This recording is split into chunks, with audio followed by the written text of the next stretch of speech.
stars shining bright. I'm Bobo and Cramer, and they're bringing the heat tonight. Talking New York sports, you know what I mean. Big boys and the kings of the sea. Whoa, whoa, Bobo and Cramer, and the pimps are loud, taking on the world, and they're never gonna stop with the New York grit. They're rising to the top, from the Mets to the Knicks. They got all the scoop, pouring out the passion, yeah, they're leading the truth. Every episode party, grab your friends and cheer. In this podcast palace, we got the atmosphere. Whoa, whoa, Bobo and Cramer, yeah, the stand of the lost, taking on the world, and they're never gonna stop with the New York grit, rising to the top. Get it loud.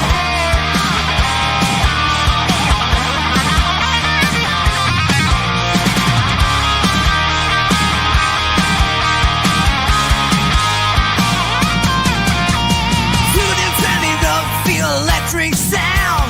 With every single word, you're never gonna frown. From the Midline Giants to the Madison Square, Bobo and Cramer, yeah, this man been getting it.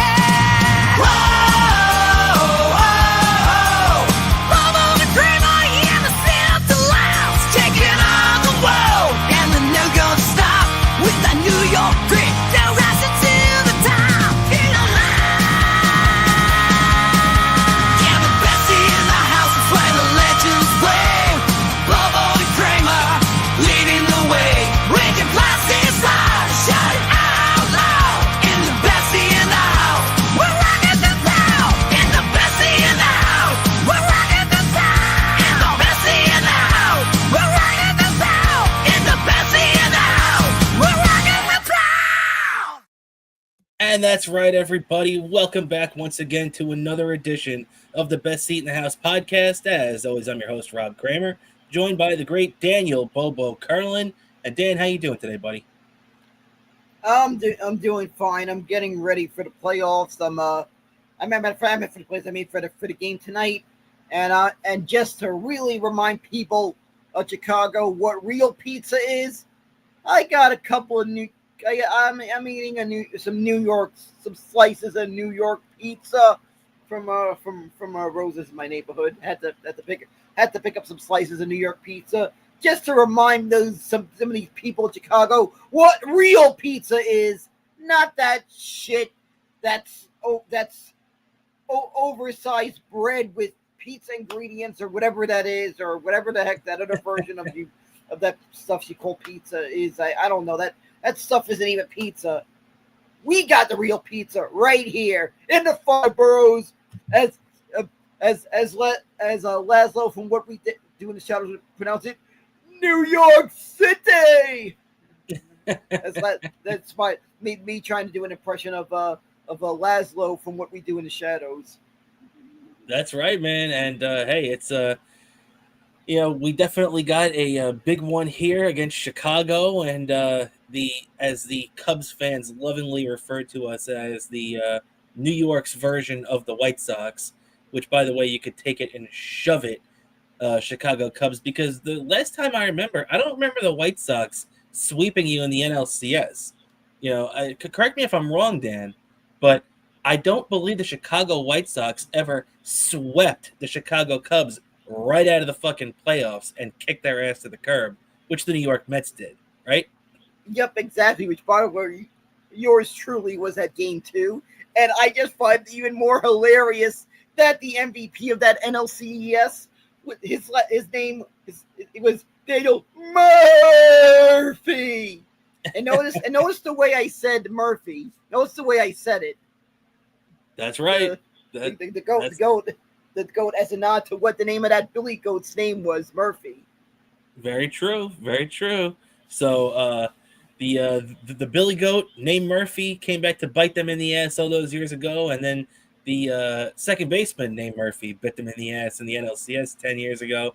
But crazy to believe that is 10 years ago at this point now, Dan. But we got bigger things on our mind right now, as everything comes down to the Final Four, Dan. The final 4 games of the regular season somehow are meaningful to the New York Mets. They should have wrapped up a playoff spot 2 weeks ago at this point, but they have played god awful baseball for 3+ months at this point. So right now we're sitting here keeping our fingers crossed and hope that the Mets can figure out a way to get themselves in the playoffs. Right now, the Cubs and them have split the first two. The Mets coming back in big time fashion on Tuesday night, erasing a 6-1 deficit. They ended up winning that one 9-7. And then last night, just getting crushed by the Cubs 10-3. Jonah Tong put them in an early hole they couldn't dig themselves out of. But mixed results today, too, because the Mets got a lot of help last night from the Cincinnati Reds and the Arizona Diamondbacks, who both choked away just perfect chances to catch the Mets last night. As the Reds lost in extra innings, the Diamondbacks lost in extra innings. But today, the Mets are not so lucky. The Diamondbacks are getting crushed. So as we come into tonight, the Diamondbacks are still going to be a game and a half out of first place, out of the final wild card spot. But the Cincinnati Reds did win today in crazy fashion, too. If you saw the game, it was a 2-0 game. The Pirates, got one through. They made it 2-1. And then with an out in the ninth inning, Novelli Marte, the outfielder for the Cincinnati Reds, straight up robbed a home run from one of the Pittsburgh Pirates. I forget who hit it, but it was a game-tying shot that was robbed right out of the sky. So the baseball gods were. Yeah, I saw that game because I'm sure like you, because of that T-Mobile promotion, I got a free MLB.TV subscription. So I watched it via their app on the Roku. Yeah, man, and it was a heartbreaker. And I know, much like me, last night too, you were probably up late watching some of these West Coast play out. And luckily, I was up till almost 1:30 in the morning last night, hoping that the freaking Diamondbacks would lose to the Dodgers, and luckily that ended up happening. Yeah, I was actually asleep because usually if it was a Mets game, I probably would have been up. But that game, I kind of had to sleep because unless it was the Mets, I wasn't going to be going to put myself through being a bit trying to just barely get through at work. So I had to sleep. And right before work, I did glance at the score. I did look at the score before I left for work. So I did see. So I was aware of what happened, but yeah, I did. I took a look at the part of the game, but then I went to sleep. Yeah, well, I don't blame you though, because this game went long, and it looked like the Dodgers had this one wrapped up in the eighth inning. It was 4-1. Diamondbacks came back. This game ended up going to the 11th. Crazy game. Luckily, the Dodgers did us a favor and got the win. But now, man, the way it's looking at it right now, if the Mets lose tonight to the Chicago Cubs, then we're right back out of a playoff spot.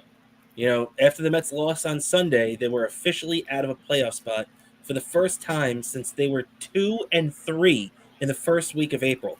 That's how long it's been since the Mets have not been in a playoff spot, since they were 2-3, 5 games into the season, 157 games ago. Yeah, that's the last time the Mets have not been out. But then, at this point, the Mets, this is embarrassing what has happened to this team this season. And it's incredible that this is a team. I was looking back at the season too. The Mets started 21-9. 21, we all talk about the high water mark of the season when they were 45-20 and 24, 21 games over 500. Beautiful record. But when you win 21 of your first 30 games, man, you are off to an incredible season, or off to an incredible start to the season. And the Mets have just flushed that all down the toilet, and now they're sitting here trying to fight off. And look, me and you have watched enough of the Reds and the Diamondbacks over the last couple of days to know that those teams suck. So the fact that the Mets are even in a race with these guys is a disgrace. Yeah, I know it's crazy, but of course, leave it to the Mets to make me sweat it out going into the last week of the season because pretty much that meme I can't keep calm on Mets fan. Another thing I have to say, how do you when I went to sleep during that game we were mentioning earlier, makes me kind of wonder because I do got one of my good social media friends that I know in Central Florida is a Dodgers fan, and I always wonder how the heck does a Dodgers fan in the East Coast pull off following a team on the West Coast with the time difference?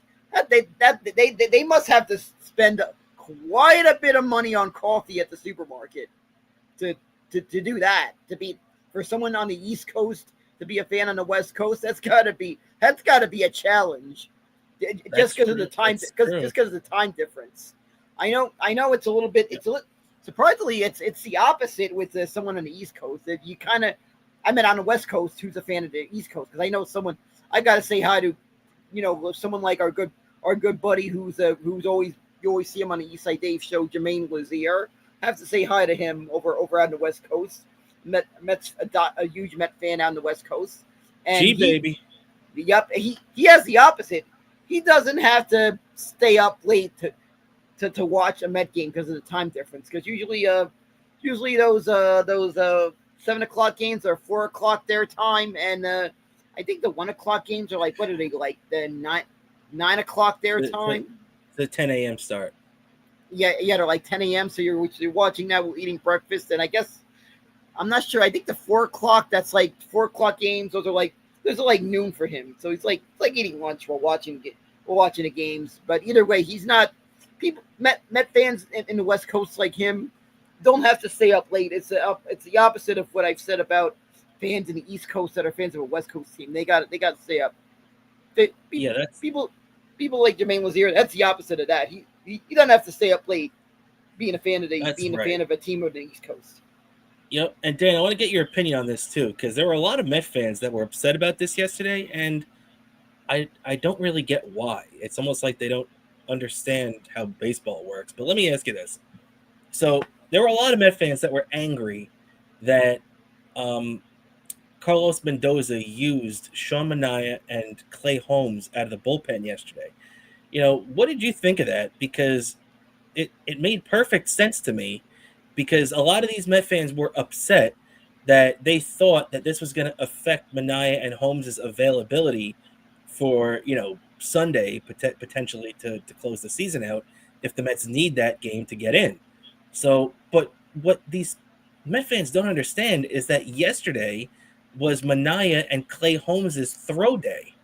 They do it every pitcher has a throw day in between starts. They have to get their arm back together after a couple of days of rest and have their throw day.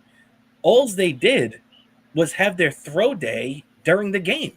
We've seen this time and time again. Remember when Noah Syndergaard was used for an inning in the NLDS all those years ago against the Dodgers?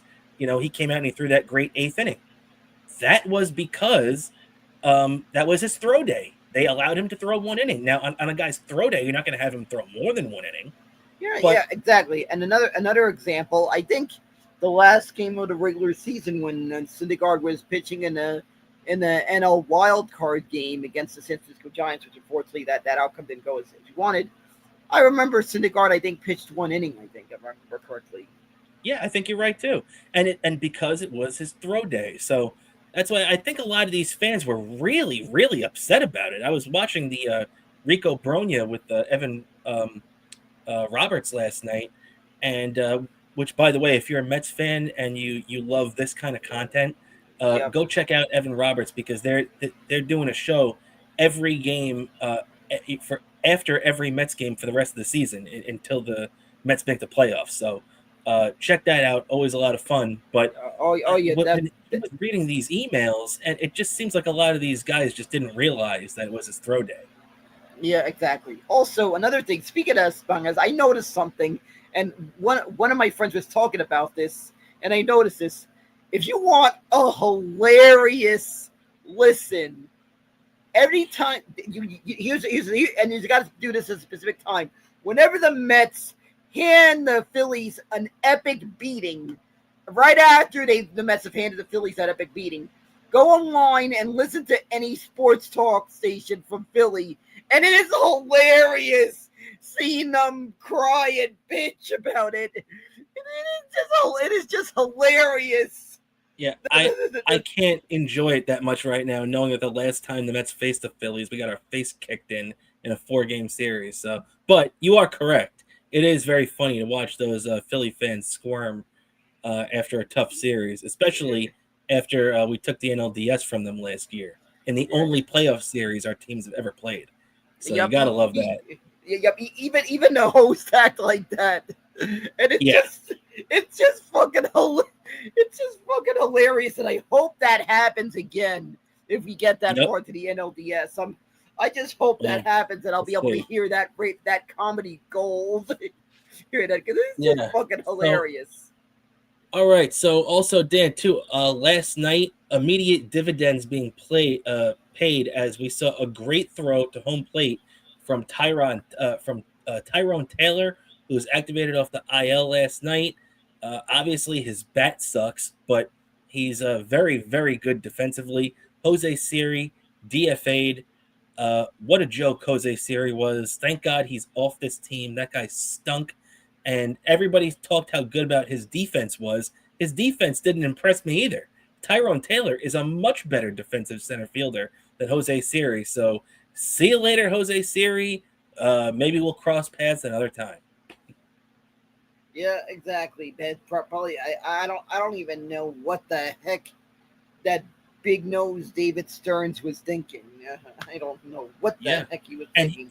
And he gave up this prospect, Eric Orzi, for Jose Siri to the Tampa Bay Rays, who's gone down to the Rays and had a pretty good year. 1-1 with a 3.03 ERA out of the bullpen. Another dumb one. Stop it with these, all right? You're giving me stop giving me bad PTSD from 2004 when we made that dumb mistake of trading Scott Kazmir for for an often injured and a lot of times hit or miss Victor Zambrano. That one still irritates me because I feel like that was an all-time mistake. That's not like this.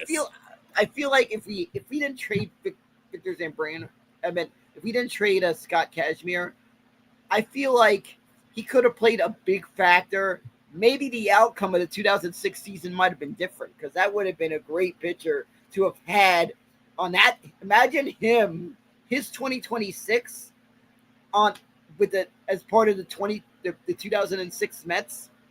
Imagine what that could have happened. We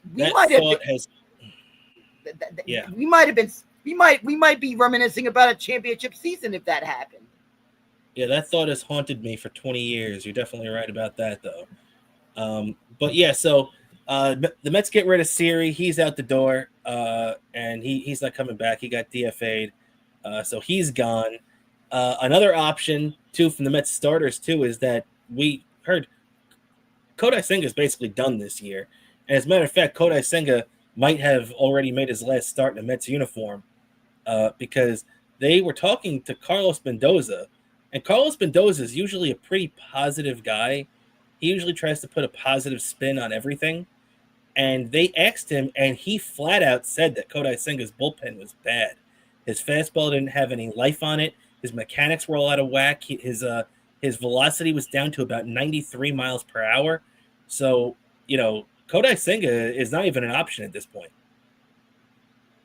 Yeah, that is just sucks. So all I know is how many years does he have left of his contract? I think he can opt out. I think he's got 2 years left, and he can opt out after one of them. Yeah, all I could do is I guess maybe I feel like Kodai Senga, my opinion, is that they rushed him back from that injury. I feel like. I don't even think it's that, Dan. I think it's just that Kodai Senga is one of these guys where if every single thing is not absolutely perfect, then he's not going to produce. And I think he needs his – I've never, ever in my entire life seen a pitcher more dependent on having absolutely perfect mechanics. Now, obviously, we all know a pitcher's mechanics is incredibly important. But it seems like to Kodai Senga, it is on a different level that I've never seen before. And he's completely out of whack. The guy, I don't know. He's just not reliable at this point. At this Yeah, point, we cannot count on Kodai Senga, and I think for at least 2025, he's done. yeah. I just feel like Kodai Senga he's probably going to be done. Probably needs to hit reset. Probably needs to have a normal off season. Not a normal off season that's not recovering from an injury, and a normal spring training, and hopefully he'll be back to where we expect to be at this point. That's what we're gonna have to do with this contract, because I feel like it's a situation where you don't want to eat up that much money on a contract because it puts us in a Well, we have to hole. remember too, his contract really isn't that bad. So we can't sit here and say, "Oh man, he's got this giant contract." You have to Yeah, remember he only makes like 15 million a year, which for a yeah, starting pitcher is a bargain. So what we're not worried about him, in respect to being an albatross financially, because I don't think he's going to be that. It's only 15 million a year. The fact is that this was a guy the Mets so heavily relied on. He was supposed to be our ace. We had nobody else now. He was supposed to be the guy the Mets could rely on, and he's been anything but for the last 2 years now. yeah. So it's unfortunate it happens. We never luck out when we try to get those big and NPB prospects. I don't know why it never lucks out with the Mets. Why does it always luck out with that team out west? Why can't it be us that lucks out with that? Well, they get the top tier talent, and we get the second tier. I So mean, what did I get to do with? the case I right heard now. rumor that one of those pitchers that they got signed with the Dodgers because they were willing to install those Japanese toilets in the locker room toilets. Maybe what the heck, is Steve Cohen? Don't you have the money? You could do that if that's what it takes. Put those. Something tells me that's not true. I know, but Something tells if me it that is, Steve Cohen would have paid for the toilets.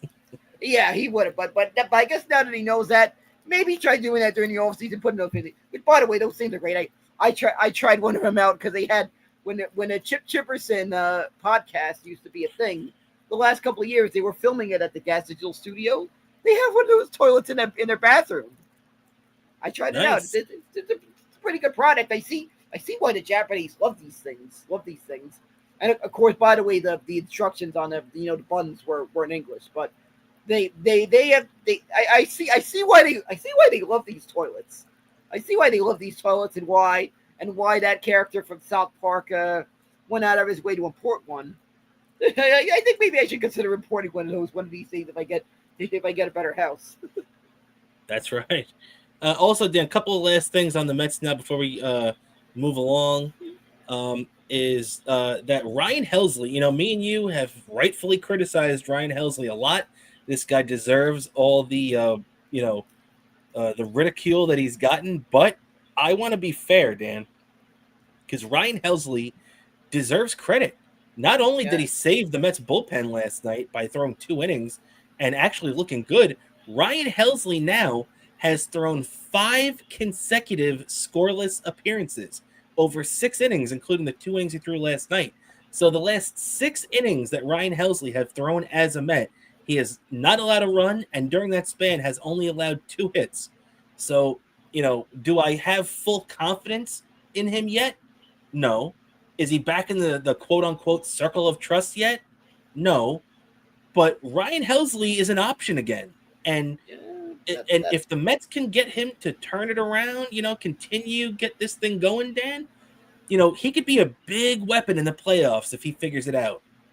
yeah, that could be a big thing, and if he does that, especially if he gets some big outs in some scoreless innings in some big spots in the playoffs, I might forgive him for some of these outings that have put that he's kind of put us in this situation with some of those horrible outings he's had since he's come here. But if he can pull off some some key moments at some big spots and plays a big factor into getting us in the playoffs and maybe putting up some big moments in the playoffs, especially if and it'd be an extra. I would probably quadruple apologize to him. Dare I say it? If he gets big spots and leads to me having to make a to make that very special T-shirt and hat combo purchase at on MLB.com these days. Can't say Modell's because Modell's doesn't anymore. But you know what kind of purchase I'm talking about, and you would know, and you would definitely know what I mean by buying a new Sports Illustrated subscription. That's right. And hey, Helsley could contribute to that under the right circumstances. So we got to hope that he has figured it out, because that'll be a big weapon alongside Edwin Diaz, who obviously is just incredible. That the 2-inning save Diaz had on Tuesday was as clutch as you're going to see. Yeah, And now tonight, Dan, we got Nolan McLean, who is the ace Yippee-ki-yay, of this Mets staff. motherfucker. Yeah, you got that right. The Cowboy Ohtani going on the mound tonight, taking on Nolan. So it's going to be Nolan McLean, 4-1 with a 1.19 ERA, going against Shota Amanga, who is 9-7 with a 3.37 ERA. This is Nolan McLean's last regular season start, no matter what. But the interesting thing, Dan, is that let's just say the Mets make the playoffs, right? Which means that if we make the playoffs, the Mets are going to be playing the Los Angeles Dodgers in the wild card round in Los Angeles for 3. Game 1 matchup would be Cowboy Ohtani against real Ohtani. So that's a really crazy first round, first game 1 matchup, you know? Yeah, exactly. And that could easily lead to Nolan McLean having one of his. I feel like if that matchup goes in our favor, it could potentially lead to one of the biggest moments of his career, and maybe add some more big lore to the Mets lore there, right there. That's good. That could be. I hope it's a situation where we could possibly see a game that'll be a playoff game that'll be rerun on SNY a lot during rain delays, because that's a good thing. Each time you see a game that's gonna be, you watch a game that is probably gonna be rerun a lot during rain delays, that's a good thing.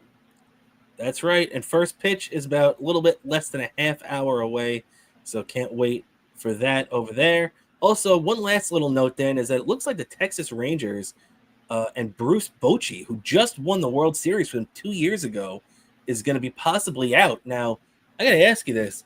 Let's just say the worst happens. If the Mets miss the playoffs and the collapse is complete at some point over the next 3 games, however it breaks, or the next 4 games, however it breaks, Mets don't make it. Would you be in favor of bringing Bruce Bochy in here? Because I'm telling you this right now, I would drag Carlos Mendoza's ass out of Citi Field myself to get Bruce Bochy in here. Well, I gotta say, I'm definitely for it. Whatever reason, whatever the outcome, if it doesn't lead to the outcome we hope for, in the end, Carlos Mendoza would be fired. I would have no problem in bringing in Bruce Bochy as a replacement. That would be epic, and I would especially think that would be a great move, especially if David Stearns does what he would need to do if you bring in a Bruce Bochy as manager, because manager like Bruce Bochy would command bringing a team that's a contender. That's a key thing. Because this team's already a contender. Yeah, I know, but I'm saying commit to that. Add the moves that need to be made, because they have a $350 million payroll. They made a lot of the moves. It's just that a lot of the moves sucked. So you got to hope that no matter what the moves are, hopefully the boy wonder David Stearns makes the right ones next year, because basically every move he made this year was the wrong one. Yeah, exactly. But I'm just saying about Bruce Bochy, the kind of thing that he commands when if you're bringing Bruce Bochy and you're committed to contending, because you don't know how many years Bruce Bochy is going to stick around as manager. Could be 1, could be like 3 years, because how with these older managers, they might, they after a while, because they've done enough that they know that they're going to have a Hall of Fame legacy. They might be commit. They're not going to commit to like 10 years or years and years. He's in his 70s. It's short term, but the point is, if you bring him in, you're trying to win a World Series. I looked at it a lot like the Rangers bringing Mike Sullivan in. The Rangers got rid of Peter Laviolette because that didn't really work out. It was great the first year. Actually, there are really a lot of parallels between the Mets and the Rangers if that's the route they go, because the Rangers had a great first year under Laviolette, shit the bed in the second year, and then brought in the proven Stanley Cup winning coach. So the Mets could do something very similar to that if, unfortunately, this season continues to go down the drain. But they still got a chance to save it with 4 games left, starting in about 20 minutes. Yep, exactly. And I'm rubbing the belly of the Grimace before the game. I'm rubbing his belly for good luck. That's right. Let's get some good luck going on there. And we'll turn our attention now to a team that doesn't really need good luck, as they've been making a lot of good luck of their own lately. That's the New York Yankees, as the Yankees have now erased a 6.5 game lead in the division. In the AL East, they've pulled even with the Blue Jays. The Blue Jays have had a lock on this division since the end of June, when they swept the Yankees in a 4-game series. And up in Toronto, but that's not the case anymore, as Toronto is now tied with the Yankees for the top spot in the AL East. And the Yankees, it's not quite what the Cleveland Guardians have done. They have gone on an absolute tear and stole that AL Central crown from the Detroit Tigers. The Yankees haven't gone that insane yet, but have been on a pretty damn good run to erase this deficit and give themselves a chance over these last couple of games to win the AL East. Yeah, that's you got to give credit as too. At the same time, I feel like the regular season, the Yankees had a walk in the park, because it wasn't often. Maybe a couple of times they played a couple of good teams. The Yankees are going to have to be ready during the playoffs, because they're going to face a more tougher competition during the playoffs, I feel like. Dan, you can't say this season was a walk in the park for the Yankees. Do you remember what it was like in June and July watching them? They were on par with the Mets. Yeah, it just looked like they were just they could easily just barely not make it, but somehow they made the playoffs. They somehow won every game they needed to be, and have taken every opponent they faced, even the second division team, seriously. They've done that. Now they gotta try to do it in the playoffs, which, aside from maybe I guess maybe you can say last year they got to the World Series, but a lot since 2009 they haven't really been able to do it in the playoffs, which is where the money, where the opinions on this year's Yankees team is. When people look back, that's where they're going to really credit what they did. It's going to be all about the outcome for this Yankees team in the end. Yeah, for the Yankees, it all comes down to the championship. They got to win the title, and if they don't, then that's all Yankee fans are going to talk about, and rightfully so. It's been a long time for the Yankees, and Dan, you mentioned 2009, and it's funny. Max Fried, who is the Yankees' ace this year so far, with obviously their best pitcher Garrett Cole being sidelined with Tommy John. Max Fried is the first Yankee pitcher since CC Sabathia in 2009 to have at least 19 wins in his first season in the Bronx. So that just goes to show how solid Max Fried has been this year too. And I also wanted to highlight the fact that this is a guy the Mets could have gone after. This is a guy the Mets could have had in their rotation. But instead, they decided to bring in Griffin Canning. Oh. So just wanted to leave that out there. But how great has Max Fried been for the Yankees?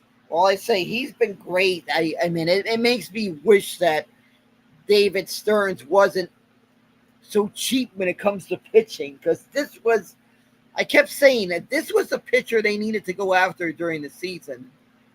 And I feel like they could have easily pulled off getting him, but they didn't, especially with an owner like Steve Cohen. They didn't do it. And somehow the fucking Yankees, out of respect to them, but still with Met fans, so I'm going to say that, ended up getting him, and somehow it worked out in your favor. Because somehow we've seen this story with the Mets sometimes. Somehow it worked in your favor with you guys. Yeah, well, also, look at the 3 big pitchers for the Yankees. All free agents: Garrett Cole, Max Fried, Garrett Cole's obviously hurt right now, but he's been there for the last 5 years. Garrett Cole, Max Fried, and Carlos Verdon. The Mets had a shot. They could have gotten all three of those guys. They could have at least been in the mix on all three of them. And they weren't even in the mix on any of them. And this is all during Steve Cohen's tenure. So, I got a lot of love for Steve Cohen, but there's got to be criticism too when you let guys like this go. One guy who us Met fans are real familiar with, if you remember. Oh, I'm sorry, Dan, are you gonna add something to that? And I just really hope that next offseason Steve Cohen intervenes and says that we need to go after the good pitching for once, because we need one. I feel like we're going to need at least one elite pitcher to complement some of our young stars. I agree, but I don't even know where that guy's coming from. I don't even know who's available this offseason, and I don't know. But you are right. You're right. You can't argue with that.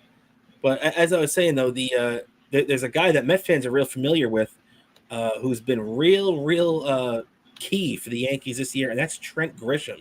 Met fans remember Trent Grisham because he killed us in the playoff series when he was playing for the San Diego Padres back in 2022.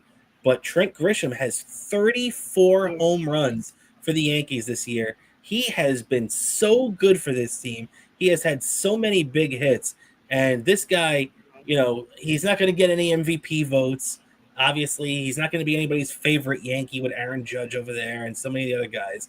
But Trent Grisham has been a giant part of this season. Dan?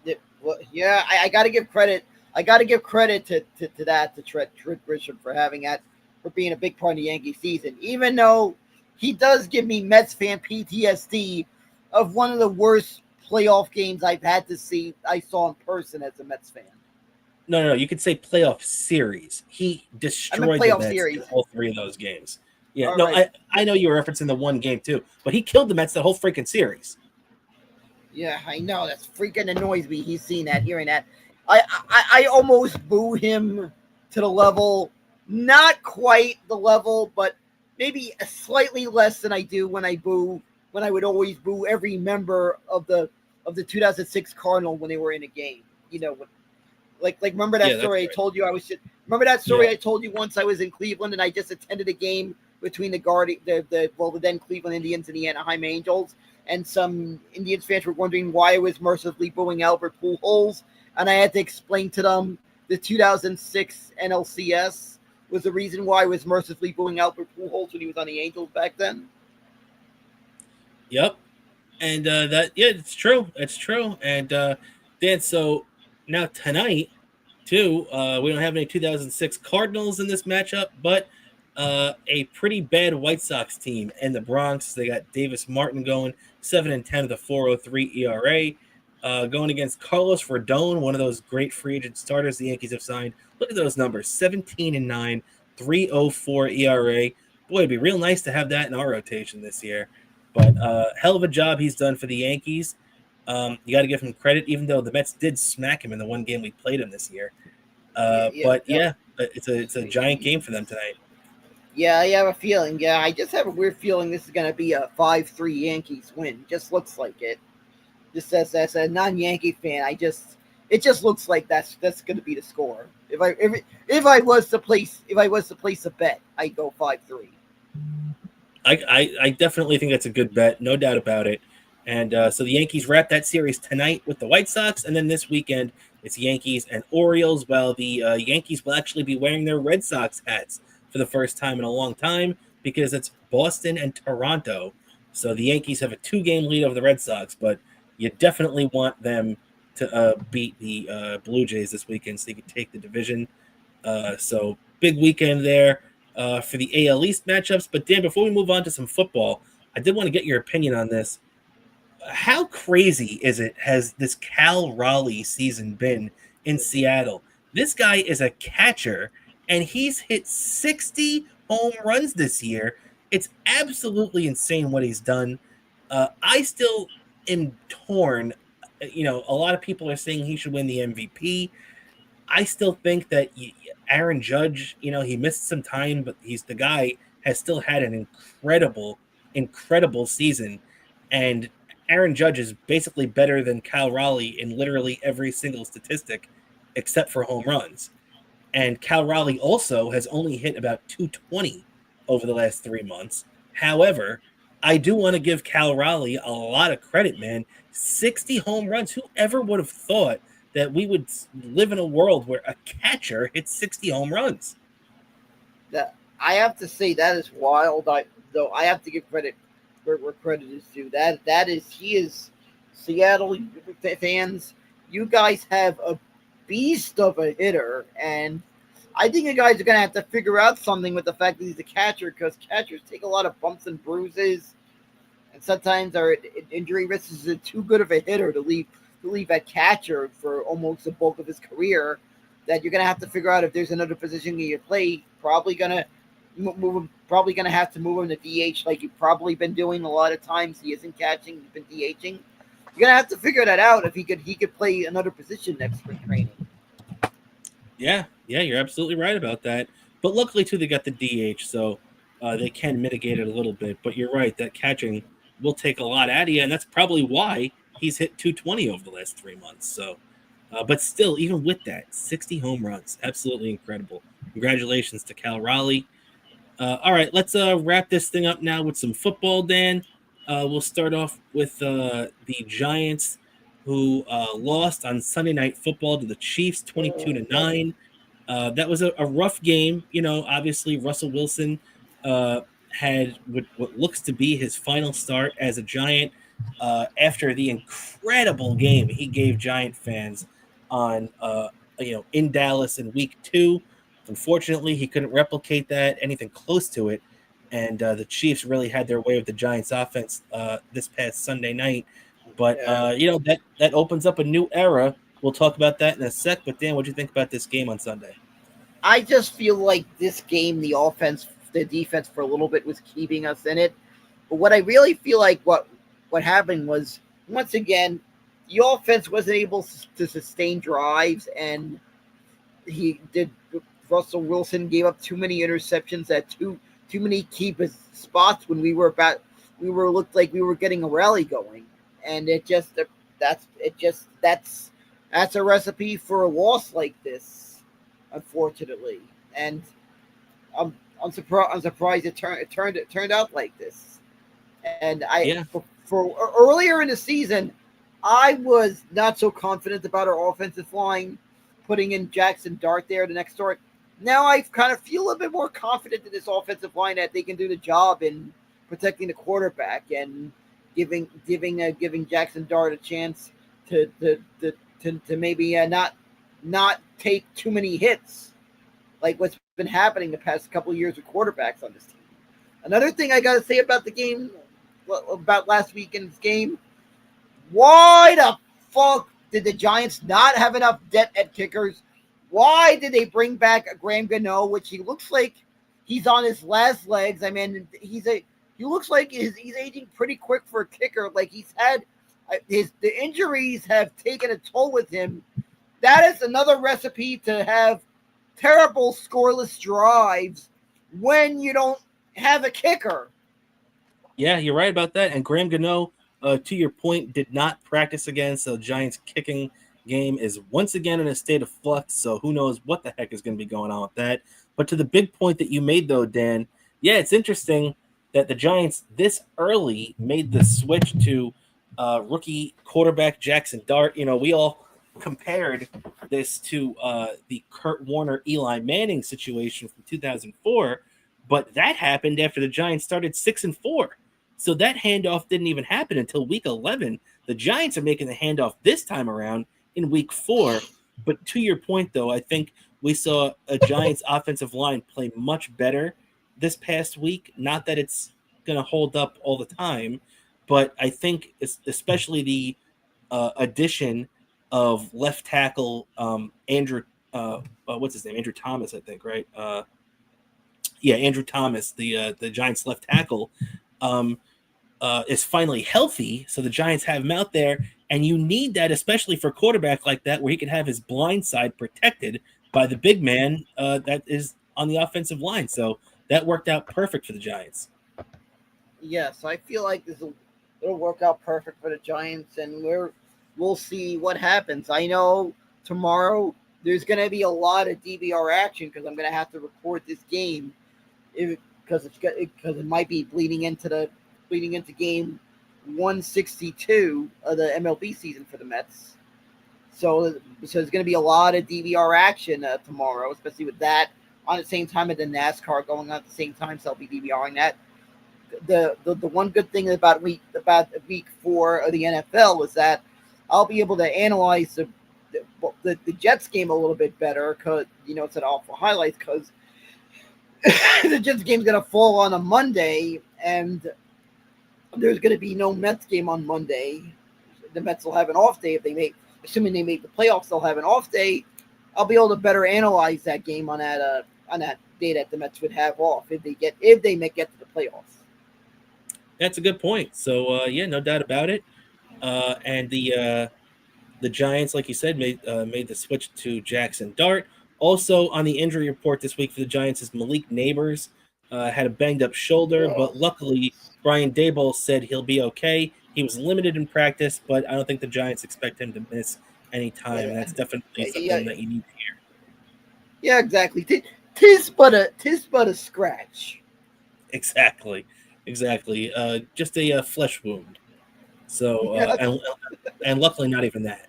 Yep, exactly. So there we go. So luckily the shoulder seems like it's holding up for them, but they're just being a little protective with that. So we'll get to we'll give our picks at the end of the show, but the Giants now are getting set for their week 4 1 p.m. matchup that you were talking about against the 3-0 Chargers. That's going to be a tough one. The Chargers have a great coach in Harbaugh. They have a great quarterback. So they have a lot of pieces there. So it'll be interesting to see how they deal with coming to MetLife and being the 6-point favorites there. But for that, we'll give our pick at the end. But what do you think about the matchup with the Chargers?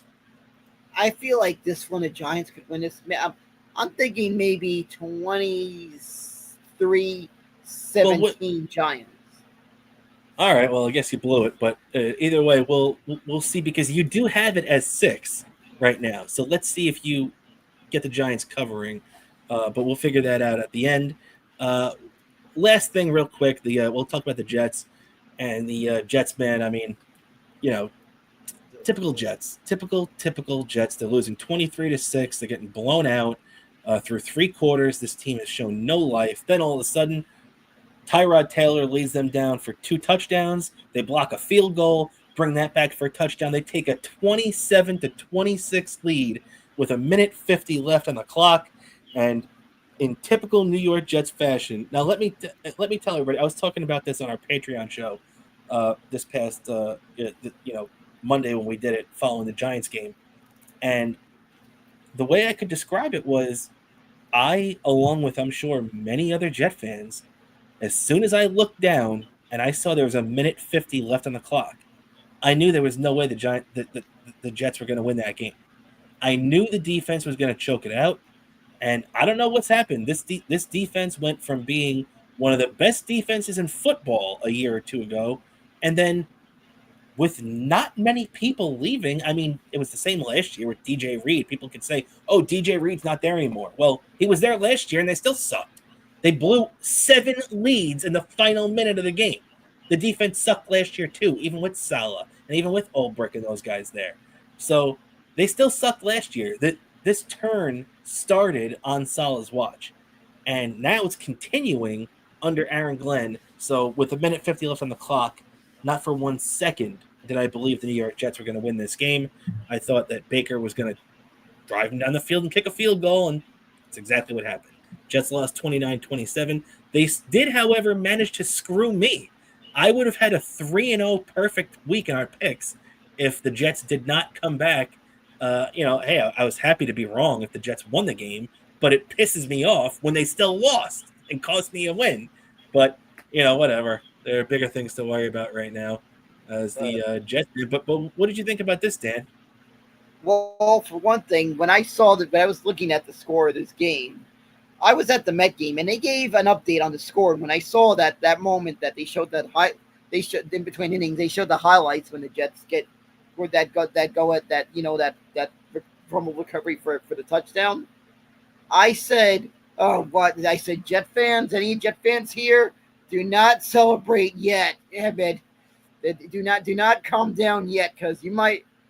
I'm telling you, I said, I have a feeling I'm gonna have to call to help my co-host feel better about himself after this game, because I just saw when I saw how much time there was in the clock, I knew, yeah, it might not end well.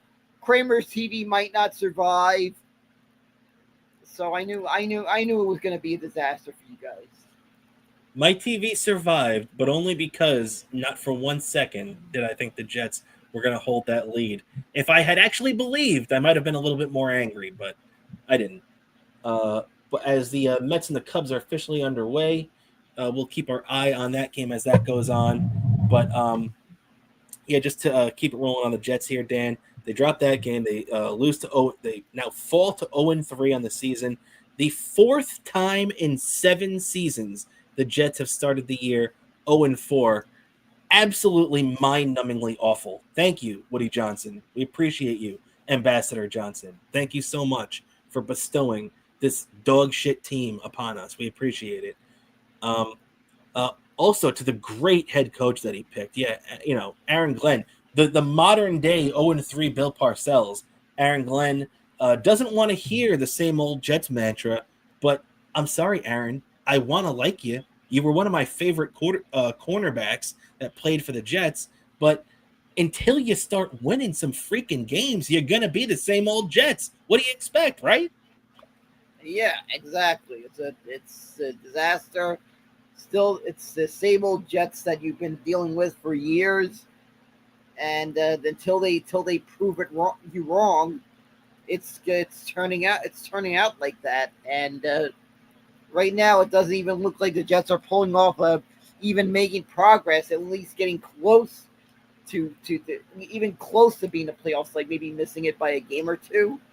They're not even close to that. Then it just looks like, once again, you guys are pretty much going to be tanking quite big enough that you're going to be looking at probably by the time it gets late in the season, you're going to start it's going to start be looking at probably tanking and looking at who the top quarterback will be in the draft at that point by the time it hits December. Yeah, I mean, that's probably. I already get a lot of Jet fans that are already talking about tanking. I hate the tanking nonsense. I'm so sick of it. I'm so sick of, oh, should we tank? Should we not tank? I am just fed up with the Jets. I'm fed up with tanking. I'm fed up with all that shit. So, I guess we'll cross that bridge when we get there if the Jets start off 0-10 or whatever. But who knows? Most likely the Jets will probably win just enough games to keep them away from getting a good quarterback. That's usually how they do it. But I do want to give the Jets some credit, though. Darren Muji, the Jets general manager, who, I've been very critical of the Jets for in-season moves over the last few years and trades they could have made. This, I thought, was a fantastic trade the Jets made. We've seen over the first couple of weeks in the season how this defense doesn't really seem up to par. We just talked about it. Well, the Jets swung a really good trade with the Tennessee Titans over the last couple of days. They gave up only a 2026 a 2026 sixth round pick to the Tennessee Titans for cornerback Jarvis Brownlee Jr. and a 7th round pick. So you turned a 6th round pick into a potential starting or maybe even slot cornerback that's going to play a lot this year, and a 7th round pick. So you only lost 1 round. I think this is a phenomenal trade. This guy, he's, who knows what he's going to be. He's still a young cornerback, which is another reason why I like it. He's a physical back, a good tackler. But I do want to give the Jets a lot of credit for having the balls to make this kind of trade. This is the type of stuff I've been talking about for years that I want to see them do. Yeah, exactly. I feel like it's a trade that's going to put the Jets in the right direction. Maybe not, maybe more. I don't know, maybe what to say about this year, but I feel like beyond this year, he's got a lot of upside that this could turn out to be a steal of a trade for you guys.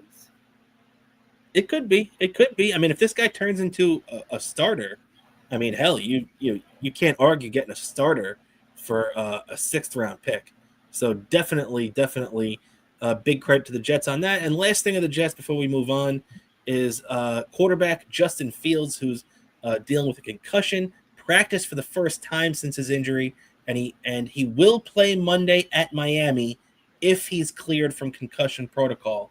And it kind of makes me feel like if he's practicing, which he did, he practiced with the team this past, the other day. It kind of makes me feel like they're going to have Fields back on Monday. Yeah, exactly. Also on Sunday, a little advice to any of you in the South Florida who are both a Jets fan and a Met fan, and you're trying to make a decision. Which one are you going to attend? Because oh wait a minute, I forgot it's on a separate day. I was about to say for a second I thought it was on Sundays. I was about to say if you were trying to debate which one are you going to attend. If you were both a Jets and a Mets fan, you live in South Florida, which one you were going to attend? I was going to say maybe just attend the Mets game 162 over in downtown Miami. But that I guess you could say you could so some of you guys that are a fan of both those two teams and you live in an area, I guess you could say you could attend both because it works out perfectly that there's no conflict in attending both if you're good. If those are your two favorite teams, you live in a Miami area, you could, but yeah, I guess that's a good thing. He's cleared for practice, we'll see how how well he turns out at week 4 will be a lot telling, and if Justin Fields is going to be our quarterback going forward. I feel like the next 2 weeks will be telling about Justin Fields and potentially his legacy with the New York Jets. The next 2 weeks. That is dead on. You are 100% right, and it's going to go a long way into seeing what the Jets have, if anything, in Justin Fields. So couldn't have said it better myself, Dan. And then, as you said, we're getting ready for the Monday night game. Jets 0-3 at Dolphins 0-3. Dolphins are at home. Dolphins are 2.5-point favorites right now. That has actually come down a full point from the last time I checked. It was 3.5 points in favor of the Dolphins last time. So Vegas leaning a little bit more towards the Jets the last couple of days, but we'll see how that goes. And Dan, as a matter of fact, it is time to take the quote from UFC. It's time for our pick segment. And right now, Dan, we are we have our picks where Bobo has started the year 3-6. I am 4-5. I'm coming off a 2-1 week. Bobo is coming off a 1-2 week. We both took the Detroit Lions on Monday Night Football, and the Lions covered. You took the Giants.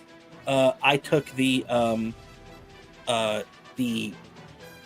Chiefs, and so I got the win on that one, and we both bet against the Jets. But the Jets screwed us because they covered. So we took the loss on that one. But either way, it's nice and close, as the Mets have now taken a 1-0 lead over there in Chicago. But it is time now for our picks, Dan. And we are going to start with your New York Football Giants, as the Giants now are taking on the 3-0 Los Angeles Chargers. The Chargers are 6-point favorites. Dan, who do you got in this one? I have to say, this one I feel like is going to be 27-16 the Giants. You're taking the Giants in this one. Yeah, I just have a feeling that Jackson Dart is going to just be full of a lot of... I feel like he's going to be amped up for this one. I'm probably going to show up a nice, good showing for his NFL debut, his first start. Though I have a feeling the defense might have some give us Giant fans some nervous moments, but they're going to hold on to win this. Okay, I hear where you're coming from. I, however, am going to go against you on this one. I'm going to take the Chargers covering with a -6, so you're taking the Giants +6. So we're going head-to-head. on that one. We'll do the Thursday night game before we go all the way to Monday night. And tonight, we're taking the Thursday night game. It's the Seattle Seahawks against the Arizona Cardinals. The Seahawks and Cardinals are both 2-1, and the Seattle Seahawks are 1.5 favorites. Dan, who do you got in this game? I just have a feeling the Seahawks are going to win this one 14-7. Okay, so you have the Seahawks covering then. Yeah, exactly. I have the Seahawks covering. Okay, you got the Seahawks covering. And I'm with you on that, actually. I think the Seahawks will cover as well. -1.5. It's less than a field goal, so I agree with you on that one. So it'll be the we're both going with the Seahawks on that. And then finally, we'll wrap up our picks with Monday Night Football, Jets at Dolphins. Dolphins 2.5-point favorites. Who do you got in that one? I have this one. I just have a feeling the Jets are going to suck a little bit less, winning this one 13-7. 13-7. Okay, so you're taking the Jets to cover that. Yeah, exactly. I'm taking the Jets to cover in this one. Somehow they're going to be the ones that are going to suck less in what's going to be Tank Bowl 2025. And the Mets got another base hit, by the way, so it's now 2-0 Mets in the first inning here as we continue on. But Dan, I actually agree with you on this too. For the first time this year, I'm picking the Jets plus 2.5. So for our picks, we're both taking the Seahawks. We're both taking the Jets. You're taking the Giants, and I'm taking the Los Angeles Chargers. And that is going to do it for our pick segment on this one heading in to week 3. So thank you, everybody, for hanging out with us here. And Dan, overall, that's going to do it for us here on this edition of Best Seat in the House podcast. Real quick, before we get out of here, there's also a little preseason hockey happening right now with the Islanders and the Rangers. So we'll always keep our eye on that as hockey season is just around the corner. But Dan, before we get out of here, anything you'd like to plug for yourself? Sure, I gotta plug my Twitter, my X account, Bobo103NYC. You can follow me there for all your Bobo content on X. Instagram, Bobo718DK. It's the same username on Threads. Also, YouTube, one word, Daniel Curlin, for all your Bobo content. And remember, subscribe to our Patreon. Get early access. Get 1 week early access to all my anytime I upload something on YouTube, unless maybe it's a YouTube video that I feel like everybody should see at the time I upload it. But aside from that, most of the stuff, like certain things, like if I produce a comedy sketch for YouTube, it'll be like one week early access for the Patreon subscribers. And if you're already subscribed to Patreon, get the word out, because it's only $5 a month. The cost of a round trip on a New York City subway, it's not bad of a deal. It's not bad of a deal. Plus, you also get access to the Trackside Minute, where I talk about the NASCAR Cup Series action. But of course, after this, I'll film the Trackside Minute talking about what happened at New Hampshire. I'm a little bit late to it, but I'll get to it. What happened at New Hampshire Motor Speedway last Sunday. But you'll have access to Trackside Minute. Me talking about. Plus, more importantly, you will be supporting our show. More importantly, that's right. We appreciate everybody. And one major thing, our Patreon exclusive show. Can't forget that. That's right. Every Sunday, our Patreon show, patreon.com/Best Seat in the House podcast. Thank you so much for everybody hanging out and tuning in for our show. As always, we will be live, like Dan said, on our Sunday show for Patreon. But we still haven't decided. We might do 2 shows this week, might not. Whatever, just keep your eyes peeled on our social media, and we will let you guys know. But either way, there will be recaps this weekend for the Jets and the Giants game, like always. So, for my co-host, the great Daniel Bobo Curlin, I'm Rob Kramer. This is the Best Seat in the House podcast, everybody. Have a great weekend, and we will see you next week. Let's pray to God the Mets season is not over by then. Let's go Mets. I said that.